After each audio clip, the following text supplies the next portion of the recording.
anak-anak kelas 5. Nah, apakah kalian sudah siap untuk belajar tema 9 hari ini? Oke, hari ini kita akan membahas rangkuman materi tema 9 kelas 5 dengan tema benda-benda di sekitar kita. Yuk kita simak materinya. Kita mulai dari muatan pelajaran PPKN. Nah, persatuan dan kesatuan. Hal itu sangat penting untuk kita terapkan di lingkungan keluarga, sekolah, masyarakat, dan negara. Kita tahu bahwa Indonesia itu adalah bangsa yang kaya akan ras, suku, dan budaya. Persatuan ini memiliki makna bahwa apapun budaya, ras, dan sukunya, tidak ada yang dapat memisahkan dan menggoyahkan persatuan yang terjalin. Nah, manfaat apabila kita bisa menjaga persatuan dan kesatuan, misalnya menumbuhkan sikap saling menghargai, menghindari perselisihan dan permusuhan, menjalin kerjasama antar warga, menumbuhkan toleransi, lalu bisa membiasakan saling membantu dan menolong antar warga. Selanjutnya, ini ada beberapa upaya yang dapat dilakukan oleh masyarakat dan kita semua tentunya untuk menjaga persatuan dan kesatuan bangsa Indonesia. Misalnya, kegiatan kerja bakti sosial, melakukan kegiatan untuk memperingati HUT kemerdekaan RI, memperingati Hari Sumpah Pemuda dengan berbagai kegiatan yang meningkatkan kecintaan pada tanah air, lalu memecahkan masalah dalam masyarakat bersama-sama melalui diskusi dan musyawarah, lalu menyelenggarakan kirab budaya yang menampilkan berbagai keunikan budaya di Indonesia. Nah, berikutnya ini ada upaya pemerintah atau pemimpin bangsa dalam membina persatuan dan kesatuan bangsa Indonesia. Misalnya, mengadakan festival budaya, mewajibkan penggunaan bahasa Indonesia yang baik dan benar di setiap acara resmi. Lalu, menjalankan pemerintahan secara adil dan terbuka, mengadakan pemerataan pembangunan di seluruh wilayah Indonesia, menciptakan kebebasan masyarakat untuk memeluk agama dan beribadah sesuai agamanya, lalu membina sikap saling menghormati antar pemeluk agama, dan mengadakan peringatan hari-hari besar nasional, dan tentunya semuanya itu untuk mewujudkan persatuan dan kesatuan Indonesia. Nah, selanjutnya kita belajar muatan bahasa Indonesia. Materinya adalah tentang iklan. Iklan adalah informasi untuk mendorong, membujuk, atau memberikan pengaruh kepada pembaca agar tertarik pada barang atau jasa yang ditawarkan. Nah, iklan biasanya disampaikan dalam bentuk kalimat ajakan. Iklan ini dapat disajikan dalam bentuk iklan media cetak maupun media elektronik. Nah, iklan itu memiliki unsur-unsur, di antaranya adalah nama produk atau headline, gambar yang menarik, kalimat iklan, keunggulan produk, harga produk, nomor telepon, dan alamat pengiklanan. Nah, ini ada beberapa tujuan iklan. Nah, biasanya bahasa yang digunakan dalam iklan itu bersifat persuasif atau memengaruhi para pembaca iklan tersebut atau pendengar iklan tersebut. Nah, iklan media cetak ini merupakan iklan yang ditulis atau dicetak. Contohnya iklan pada koran, majalah, tabloid, brosur, pamflet, dan baliho. Nah, ini ada contoh iklan media cetak. Kalian tentunya bisa menemukan juga ya di koran, di majalah, dan di media cetak lainnya. Kemudian unsur-unsur iklan media cetak. Ada judul iklan atau headline, ini biasanya dicetak dengan huruf tebal sehingga pembaca langsung melihat apa produk yang ditawarkan. Kemudian ada isi iklan, berisi keunggulan produk. Lalu sumber iklan, yaitu penjual atau lembaga atau perusahaan yang memasang iklan. Lalu deskripsi produk, yaitu penjelasan tentang produk, bisa juga berupa gambar. Kemudian ada alamat dan nomor telepon. Berdasarkan fungsi dan isinya, iklan media cetak dibedakan menjadi yang pertama, ada iklan pemberitahuan atau pengumuman. Nah, contohnya adalah iklan pemberitahuan dibukanya suatu usaha, kemudian iklan duka cita, ini masih ada ya, bisa kita temui di koran biasanya. Lalu ada iklan undangan, ini berisi ajakan untuk menghadiri suatu acara. Contohnya iklan festival Nusantara, iklan lomba menulis, dan yang lainnya. Lalu iklan layanan masyarakat. Nah, iklan ini bertujuan untuk memberikan himbauan kepada masyarakat. Nah, contohnya adalah iklan untuk keluarga berencana, iklan keselamatan berkendara, iklan hemat listrik, kemudian termasuk juga iklan pencegahan penularan COVID-19. Selanjutnya iklan permintaan, ini berisi permintaan akan sesuatu, contohnya iklan lowongan pekerjaan. Selanjutnya ada iklan penawaran atau niaga. Nah, ini bertujuan untuk menawarkan suatu barang atau produk atau jasa. Nah, contohnya iklan produk sampo, iklan produk makanan, iklan bimbingan belajar, dan yang lainnya. Ini yang sangat sering kita temui. Selanjutnya, iklan berdasarkan bentuknya dibedakan menjadi iklan baris dan iklan kolom. Ini untuk iklan media cetak ya.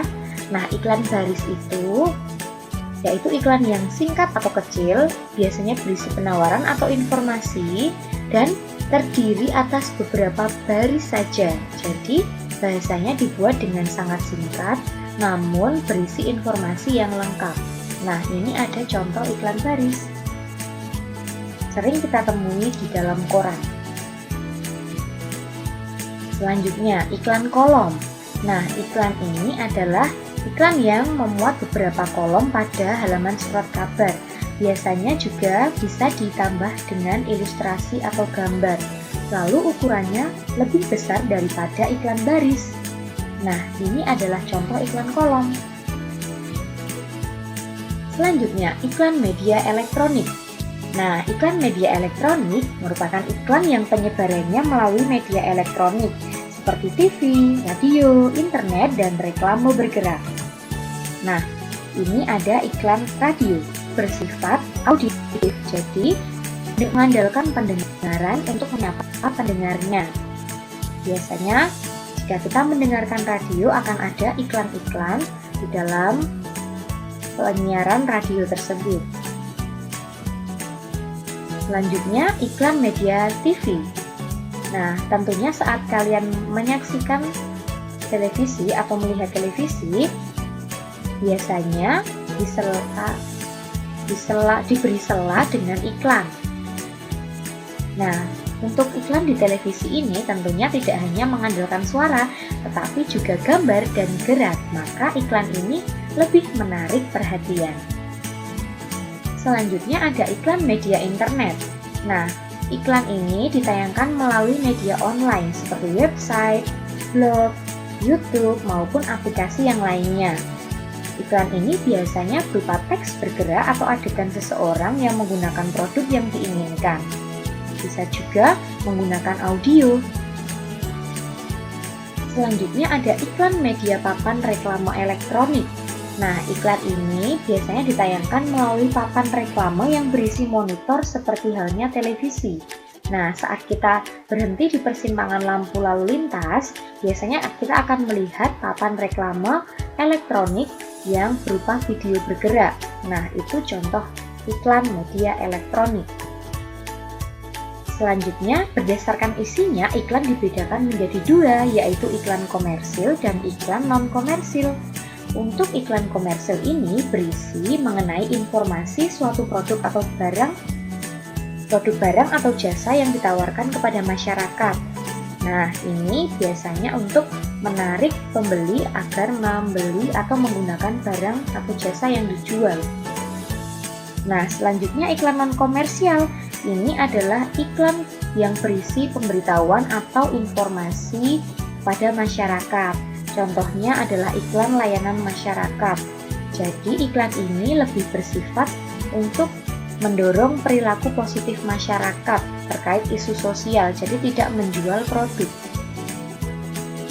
Selanjutnya, ciri-ciri iklan media elektronik. Nah, iklan ini disampaikan dalam bentuk suara, gambar, atau gerakan. Lalu, ada durasi waktu dan biasanya cukup singkat. Lalu, untuk iklan yang ada di radio, tentunya penyampaiannya harus sangat jelas karena hanya menggunakan atau mengandalkan audio saja.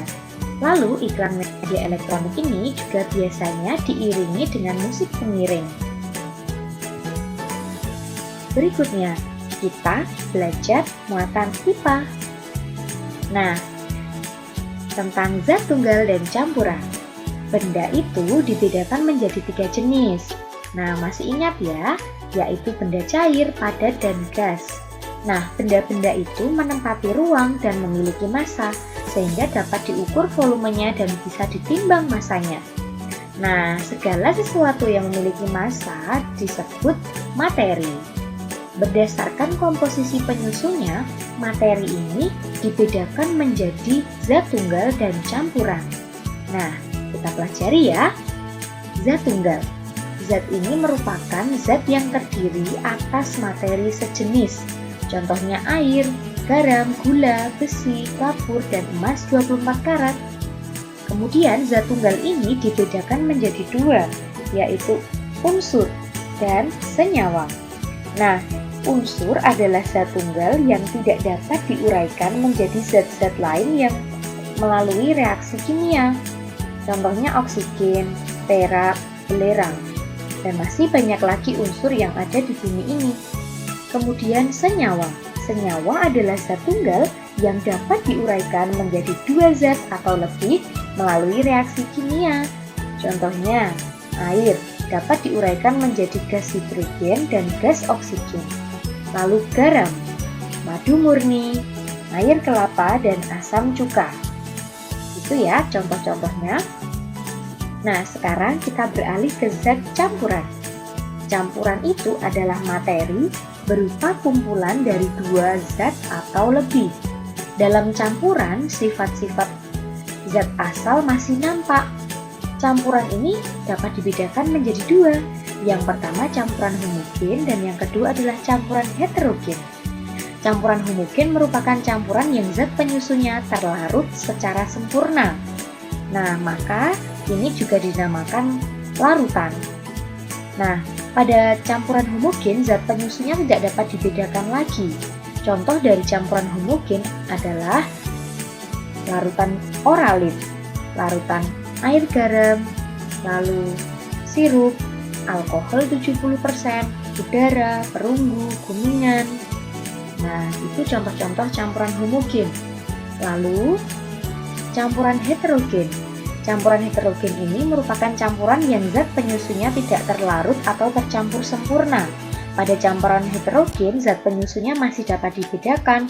Jadi, untuk campuran heterogen ini biasanya terdapat endapan atau dapat disaring. Berbeda dengan campuran homogen yang tidak menyisakan endapan. Nah, contoh dari campuran heterogen adalah air bercampur pasir, lalu campuran air dengan kopi, air dengan minyak, dan air dengan tepung. Nah, ini dia contoh-contoh zat penyusun dalam minuman. Nah, tentunya ketika kamu membuat minuman, biasanya kamu mencampurkan berbagai zat ya. Ini contoh-contohnya.